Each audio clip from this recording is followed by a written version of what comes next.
नमस्कार दोस्तों, आप सभी का स्वागत है आपके अपने YouTube चैनल भक्ति में शक्ति पर। आज हम बात करेंगे माता अहिल्या, गौतम ऋषि और इंद्रदेव के बारे में। यह कथा अलग अलग ग्रंथों में अलग अलग तरह से है, लेकिन सबका मूल एक ही है कि भगवान के चरणों की राजधूल से इंसान तो क्या पत्थर में भी जान आ जाती है और भगवान सब पर अपनी कृपा बनाए रखते हैं। इसलिए सभी भक्तों से निवेदन है, आप केवल परमात्मा की कृपा पाने के लिए इस कथा को पढ़िए और सुनिए। श्री राम के चरणों में प्रीति हो, इसलिए इस कथा को अवश्य पढ़ें। ब्रह्मा जी ने अपनी मानस पुत्री अहिल्या की रचना की थी। इन्हें यह वर था कि यह हमेशा यौवन रहेंगी, जिस कारण इंद्र आदि देवताओं के मन में अहिल्या को पाने की कामना रहती थी। तब ब्रह्मा ने एक स्पर्धा रखी जिसमें गौतम ऋषि जीते और उनका विवाह अहिल्या से हुआ।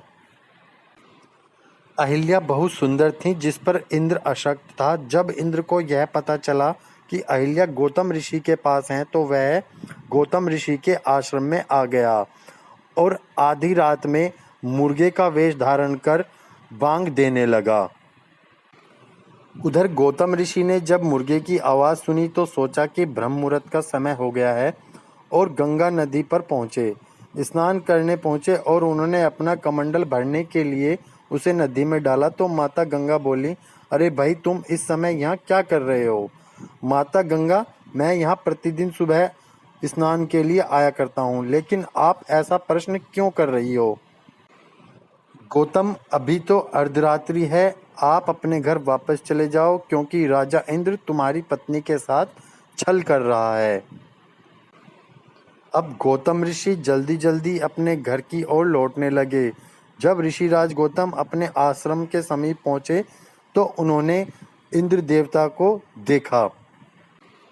ऋषिराज गौतम ने इंद्र को देखते ही उन्हें तुरंत नपुंसक हो जाने और सहस्त्र भागों वाला हो जाने का श्राप दे दिया। इस श्राप का तुरंत प्रभाव हुआ और इंद्र के पूरे शरीर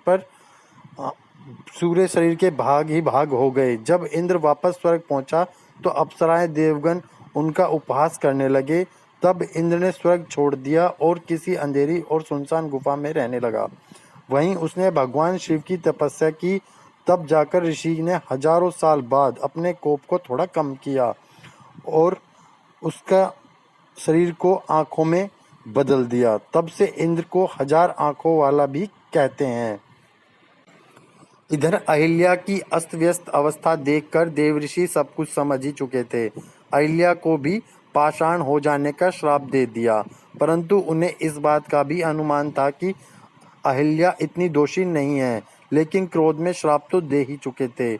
इसलिए इस श्राप से मुक्त होने का भी उपाय बताया कि जब प्रभु श्री राम के चरण आप पर पड़ेंगे, आप पुनः इस श्राप से मुक्त हो जाओगी। फिर जब भगवान श्री राम इस कुटिया में आए तो अहिल्या को अपने चरणों स्पर्श से ही उन्हें पुनः अहिल्या जी के रूप में प्रकट हो गईं। यह कथा आपको कैसी लगी, यह अवश्य बताएं और हमारे चैनल को लाइक व सब्सक्राइब भी करें। जय श्री राम।